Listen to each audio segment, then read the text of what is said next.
ஓம் நம சிவாயா. வணக்கம். ஓம் நம சிவாயா. இன்னைக்கு நாம ஒரு ஒரு முக்கியமான விஷயத்த ஆழமா பார்க்க போறோம். ம், அதாவது நம்ம கிட்ட சில வாட்ஸ்அப் ஆடியோ பதிவுகள் இருக்கு. ம். சரி, அந்த வகையில அவர் புரட்சியாளர்கள் அப்படின்னு ஒரு குழுவுக்கு சில அறிவுரைகள் அப்புறம் எச்சரிக்கைகள் கொடுக்கற மாதிரி இந்த பதிவுகள் அமைஞ்சிருக்கு. ஆமா, அந்த குரல்ல ஒரு அதிகாரம் இருக்கு, அதே சமயம் ஒரு கருணையும் தெரியுது. இது ஒரு குறிப்பிட்ட குழுவுக்கு ஒரு நோக்கத்துக்காக கொடுக்கப்பட்ட வழிகாட்டல். நோக்கம் என்னன்னா, இந்த அறிவுரைகள்ல என்ன முக்கியமா சொல்லப்பட்டிருக்கு, யார் இந்த புரட்சியாளர்கள், எதுக்காக அவங்கள தேர்ந்தெடுத்திருக்காங்க. ம்.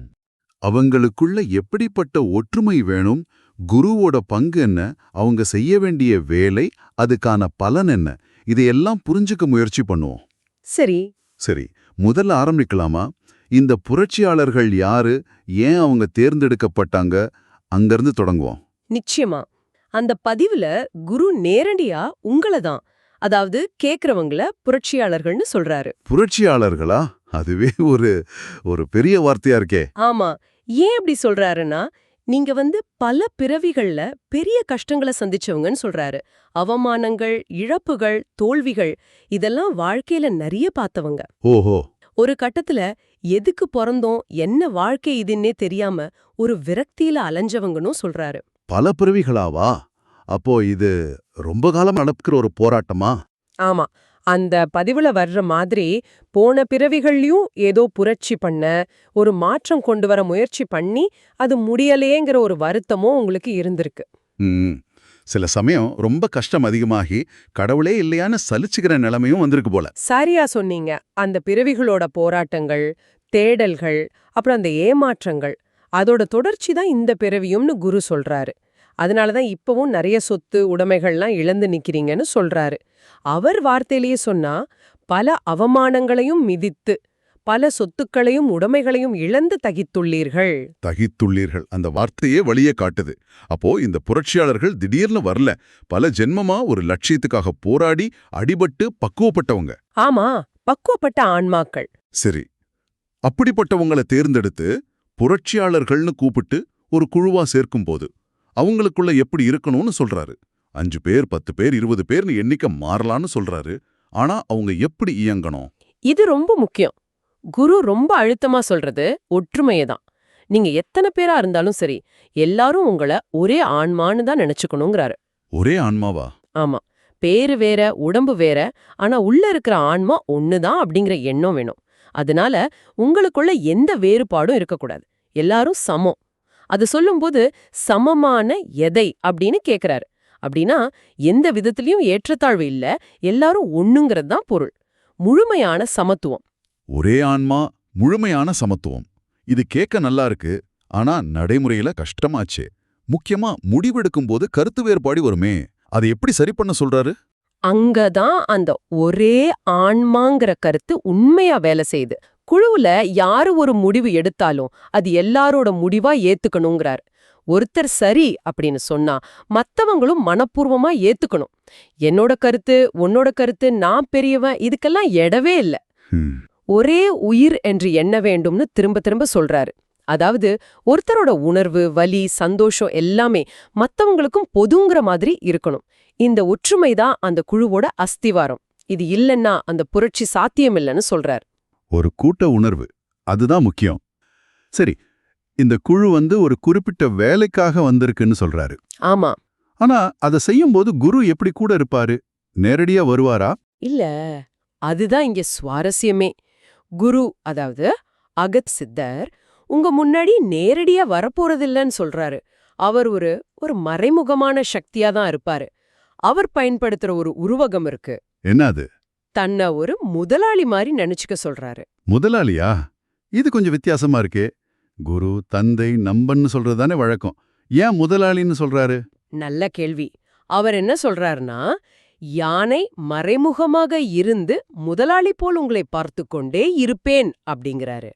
மொத்தத்துல நான் நேரடியா தெரியாட்டாலும் ஒரு முதலாளி மாதிரி நீங்க செய்யற வேலைய பாத்துக்கிட்டே இருப்பேன்னு அர்த்தம். அப்போ எதுக்கு இந்த உருவகம்? முதலாளி இருந்தா வேலைக்காரங்க எப்படி ஒரு பயபக்தியோட ஒழுக்கமா வேலை செய்வாங்களோ அப்படி இருக்கணுமா? ஆமா.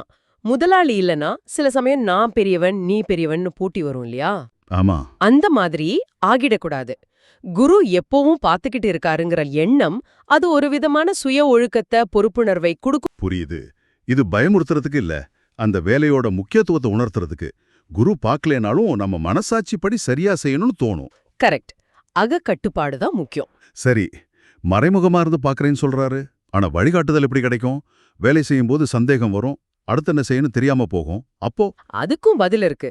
யானே இயக்குவேன்னு ரொம்ப உறுதியா சொல்றாரு. அவரே இயக்குவாரா? ஆமா.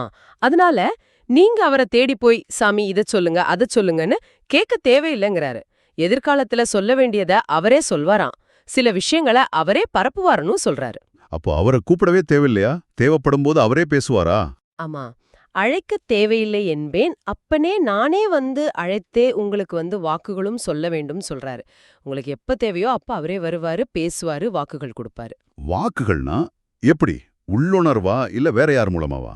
அது எப்படியானா இருக்கலாம். உள்ளுணர்வா இருக்கலாம், இல்ல யார் மூலமாவது செய்தி வரலாம், இல்ல நேரடியா அவர் குரலே கேட்கலாம். ஆனா தேவையான நேரத்துல வழிகாட்டுதல் கண்டிப்பா கிடைக்கும். போக போக அந்த வாக்குகள் மூலமாவே எல்லாம் புரியணும், நீங்களே சில முடிவுகளை எடுக்கிற அளவுக்கு தெளிவு வரும்னு சொல்றது.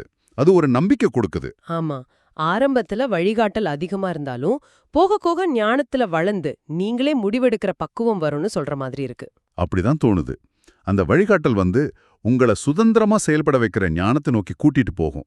ஆனா அந்த மறைமுக இருப்பு எப்பவும் இருக்கும். சரி. இப்போ அந்த முக்கியமான கேள்வி, என்ன அந்த வேலை? குரு சரியான வேலைய செய்யணுங்கிறாரு. ஆமா. அப்படி செஞ்சு புண்ணியங்களை சேர்த்துக்கணும்னு சொல்றாரு. இதுக்கு என்ன பலன்? சம்பளம் என்ன? இங்கேயும் குரு வித்தியாசமா சொல்றாரு. இந்த சரியான வேலைக்கு கிடைக்கிற சம்பளம் பணம், பொருள், புகழ் மாதிரி உலக விஷயம் இல்லையா, அது ரொம்ப உயர்ந்தது, தெய்வீகமானதுங்கிறாரு. உங்க சம்பளம் அருளும் அன்பும் தான் தெளிவா சொல்றாரு. அருளும் அன்புமே சம்பளமா? இது ரொம்ப புதுசா இருக்கு. அப்போ எவ்வளோ சம்பளம்லாம் கேட்கக்கூடாதா? ஆமா. எவ்வளவு சம்பளம் என்று கேட்காதீர்கள், அச்சம்பளம் என்பது எது என்பது உங்களுக்கே புரியும்னு சொல்றாரு. அதாவது அந்த அருளையும் அன்பையும் நீங்க அனுபவிக்கும் போது அதோட மதிப்பு உங்களுக்கு தெரியும். அது உலகப் பொருளால அளக்க முடியாத ஒரு நிறைவு. சரி, வேலை தெய்வீகமானது, பலனும் தெய்வீகமானது. ஆனா உலகத்துல செய்யும்போது, அதுவும் புரட்சின்னு சொல்லும்போது எதிர்ப்பு, தடங்கல், ஆபத்துலாம் வருமே, அதுக்கு பாதுகாப்பு உண்டா? பாதுகாப்பு உண்டு, ஆனா கூடவே கடுமையான எச்சரிக்கையும் உண்டு. ஓ, அப்படியா? முதல்ல குரு சொல்றாரு, நீங்க சித்தர்களை தேடி போகல, சித்தர்கள் தான் உங்களை தேடி வந்திருக்காங்கன்னு. நான் தான் உங்களை தேடி வந்தேன். அதாவது உங்க தகுதியை பார்த்து இந்த வேலைக்கு நீங்க சரிப்பட்டு வருவீங்கன்னு அவங்களே தேர்ந்தெடுத்து வந்திருக்காங்க. உங்க பல பிறவிகள் பட்ட கஷ்டம் எல்லாம் அவங்களுக்கு தெரியும். அப்போ சித்தர்களோட முழு ஆதரவும் பாதுகாப்பும் உண்டுன்னு எடுத்துக்கலாமா? நல்லது செய்யற வரைக்கும் உண்டு. நல்லதை நினைத்து செய்பவர்களுக்கு என்றும் துணை இருப்போம்னு அவங்க வாக்குறுதி கொடுக்கறாங்க. நேர்மையா குழுவோட நன்மைக்காக, தர்மத்துக்காக வேலை செய்யற வரைக்கும் அவங்களோட அருள் உங்களை பாதுகாக்கும். ஆனா ஆனா என்ன எச்சரிக்கை? எச்சரிக்கை ரொம்ப ரொம்ப கடுமையானது. கூட்டு பிரார்த்தனையை பற்றி வெளியே பலர் குறை சொல்லி வருகின்றனர். அதனை பற்றி நம் குழுவினர் பெரிதுபடுத்த வேண்டாம். அவர்களுக்கு நம் குருநாதர் உரைத்த எச்சரிக்கை வாக்கு இப்போது கேட்போம். யாராவது குறை சொன்னா, மத்தவங்கள பத்தி தப்பா பேசினா, குற்றம் கண்டுபிடிச்சுக்கிட்டே இருந்தா அவங்களுக்கு பயங்கர தண்டனை காத்திருக்குங்கிறாரு. எவ்வளவு பயங்கரம்! 1 இல்ல 2 மாசத்துக்குள்ள தண்டனை நிச்சயமா. குறை கூறுவதற்கு அவர்களுக்கு உடனடியாக தண்டனை உண்டு என்பேன் அப்பனே. 1 மாதத்திலே 2 மாதத்திலே 2 மாசத்துக்குள்ள தண்டனையா? ரொம்ப வேகமாவும் தீவிரமாவும் இருக்கே. என்ன தண்டனை அது? அதையும் வெளிப்படையா சொல்றாரு. அப்படிப்பட்டவங்களோட பேச்சே நிறுத்திடுவோம். அதாவது அவங்களால பேச முடியாதபடி வாய் கட்டி போட்டு விடுவோம்னு சொல்றாரு. வாய் கட்டி போடுறதா? ஆமா, பல தடவை சொல்லியும் கேட்காம இருந்தா இது நிச்சயங்கிறாரு. இது எதை காட்டுதுன்னா, அந்த குழுவோட ஒற்றுமை, அதோட நோக்கம் எவ்வளோ புனிதமானதுன்னு அவங்க நினைக்கிறாங்க. சின்ன சண்டை கூட அந்த பெரிய நோக்கத்தை கெடுத்துடக்கூடாதுன்னு குரு ரொம்ப கண்டிப்பா இருக்காரு. குழு ஒத்துமைக்கு இவ்வளவு முக்கியத்துவமா? சரி, இந்த மாதிரி குறை சொல்றது, அடுத்தவங்க வேலையில தலையிடுறது, இதெல்லாம் வராம இருக்க என்ன வழி சொல்றாரு? அதுக்கும் வழி சொல்றாரு. ஒவ்வொருத்தருக்கும் தனித்தனியா ஒரு பொறுப்பு, ஒரு வேலை கொடுக்கப்படுங்கிறாரு. யார் யாருக்கு என்ன வேலைன்னு குருவே முடிவு பண்ணுவாரு. நீங்க செய்ய வேண்டியது உங்களுக்கு கொடுத்த வேலைய சரியா முழு மனசோட செய்யறதுதான். அப்போ மத்தவங்க வேலையில தலையிடக்கூடாதா? கூடவே கூடாது. அவங்களுக்கு என்ன வேலை, அவங்க எப்படி செய்யறாங்கன்னு பாக்குறதோ, அதுல மூக்க முழைக்கிறதோ, குறை சொல்றதோ கூடாது. ஏன்னா ஏன்னா ஏன்னா யார் என்ன செய்யறாங்கன்னு அந்த மறைமுகமான முதலாளி, அதாவது குரு பாத்துக்கிட்டே இருக்காரு. தப்பு செஞ்சா யானை அடிப்பேன்னு சொல்றாரு. அதாவது தண்டனை நிச்சயம். அப்போ ஒவ்வொருத்தரும் அவங்க வேலையை சரியா பார்க்கணும், அடுத்தவங்க விஷயத்துக்கு போகக்கூடாது. எல்லோரும் ஒரே இலக்குக்கு தான் வேலை செய்றோம், ஆனா பாதை தனித்தனி, ஆனா இலக்கு ஒண்ணு. ஆமா, அடியாருக்கடியேங்கிற மனப்பான்மையோட பணிவா இருக்கணும்னு சம்பந்தர் தேவாரத்தை மேற்கோள் காட்டி சொல்றாரு. இது சுய ஒழுக்கத்தையும் மத்தவங்களுக்கு மரியாதை கொடுக்கறதையும் சொல்லுது. மிகச்சரி. அந்த பணிவு, ஒழுக்கம், ஒற்றுமை இதுதான் வெற்றிக்கு அடிப்படை. சரி, கடைசியா எதிர்காலம் பத்தி என்ன சொல்றாரு? இந்த புரட்சியாளர்களோட பயணம் எப்படி இருக்கும்? வேற ஏதாவது உதவி கிடைக்குமா? எதிர்காலம் பத்தி நம்பிக்கையோட தான் சொல்றாரு. கலியுகத்துல வாழ்றது கஷ்டம்தான், சவால் நிறைஞ்சதுன்னு குரு ஒத்துக்கிறாரு. இந்த கஷ்டமான காலத்தை சமாளிக்க தேவையான சக்திகள், நிச்சயம் சக்திகள் கொடுப்பேன் அப்பனே வருங்காலத்தில் ஒவ்வொருத்தருக்கும் எதிர்காலத்துல கிடைக்கும்னு உறுதி சொல்றாரு. சக்திகளா? அது என்ன மாதிரி சக்தி? அமானுஷ்ய சக்தியா இல்ல மனதைரியமா? அது சரியா விளக்கப்படல. ஆனா அந்த சூழலை வச்சு பார்க்கும்போது அது மன உறுதி, ஞானம், தடைகளை தாங்குற சக்தி, ஒருவேளை சில தெய்வீக ஆற்றல்களா கூட இருக்கலாம்.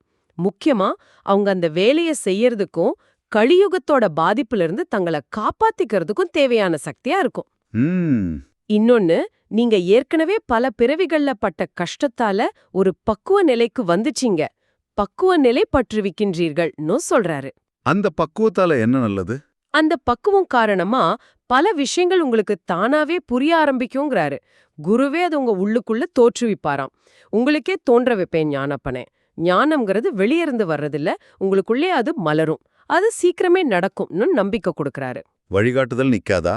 நிக்காது. வாக்குகள் தொடர்ந்து வந்துகிட்டே இருக்கும். அடுத்தடுத்து வாக்குகள் வந்து கொண்டே இருக்கும். தெருவுல நின்னு கேட்டா கூட வாக்கு சொல்ல தயார்னு சொல்ற அளவுக்கு வழிகாட்டுதல் தடையின்றி கிடைக்கும். மறைமுகமா இருந்து குரு உங்களை தொடர்ந்து வழி நடத்துவார்னு உறுதி சொல்றாரு. இது இந்த புரட்சியாளர்களுக்கு பெரிய பலம். குருவோட கண்ணுக்கு தெரியாத கை எப்பவும் வழி நடத்துங்கிற நம்பிக்கை எவ்வளோ பெரிய சவாலையும் சந்திக்க தைரியம் கொடுக்கும். அப்போ இந்த பதிவுகளோட மொத்த செய்தியை ஒரு தடவை தொகுக்கலாமா? நிச்சயமா. இந்த ஆடியோக்கள் மூலமா குரு என்ன சொல்றாருன்னா, நீங்க அதாவது இந்த புரட்சியாளர்கள் சாதாரண ஆட்கள் இல்ல. பல பிறவி கஷ்டம், தேடல், ஏமாற்றத்துக்கு அப்புறம் பக்குவப்பட்டு ஒரு முக்கியமான தெய்வீகமான வேலைக்காக தேர்ந்தெடுக்கப்பட்டிருக்கீங்க. இந்த வேலையை ஜெயிக்கணும்னா உங்களுக்குள்ள அசைக்க முடியாத ஒற்றுமையும் முழுமையான சமத்துவமும் வேணும். எல்லாரும் ஒரே ஆன்மான்னு நினைச்சு செயல்படணும். குரு நேரடியா வரமாட்டாரு. அத ஒரு முதலாளி மாதிரி மறைமுகமா இருந்து கண்காணிப்பாரு, வழி நடத்துவாரு. உங்க வேலைக்கு இறைவனோட அருளும் அன்புமே. நல்லது செஞ்சா சித்தர்கள் பாதுகாப்பு உண்டு. ஆனா குழு ஒற்றுமையை கெடுத்தா கடுமையான உடனடி தண்டனை நிச்சயம். ஒவ்வொருத்தரும் அவங்க பொறுப்பை சரியா செய்யணும், பணிவா நடக்கணும். ஒவ்வொருத்தரும் அவங்க பொறுப்பை சரியா செய்யணும், பணிவா நடக்கணும். ஒவ்வொருத்தரும் அவங்க பொறுப்பை சரியா செய்யணும், பணிவா நடக்கணும். எதிர்காலத்துல உங்களுக்கு தேவையான சக்தியும் ஞானமும் கிடைக்கும். குருவோட வழிகாட்டல் எப்பவும் உங்க கூட இருக்கும். இதுதான் சாரம். ரொம்ப தெளிவான தொகுப்பு. கடைசி அவர் சொல்ற ஒரு நினைவூட்டல் பாருங்க. நீங்கள் அனைவருமே புரட்சியாளர்கள். இதை மட்டும் ஞாபகத்துல வைத்துக் கொள்ளுங்கள். அதோட உங்க குடும்பம் நல்லா இருந்தா அது மூலமா நீங்க மக்களையும் நல்லா பாத்துப்பீங்கன்னு ஒரு தொடர்பு படுத்துறாரு. தனிநபர், குடும்பம், சமூகம்னு போகுது. ஆமா, அந்த இணைப்பு இந்த பணி தனிப்பட்ட முக்திக்காக மட்டும் இல்ல, சமூக நலனையும் சேர்த்துதான் அப்படிங்கறத காட்டுது. உண்மைதான். இது சிந்திக்க வேண்டிய புள்ளி. இந்த பயணத்துல உங்களுக்கு தெளிவு பிறக்கட்டும். ஆசைகள். ஓம் நம சிவாய. ஓம் நம சிவாய.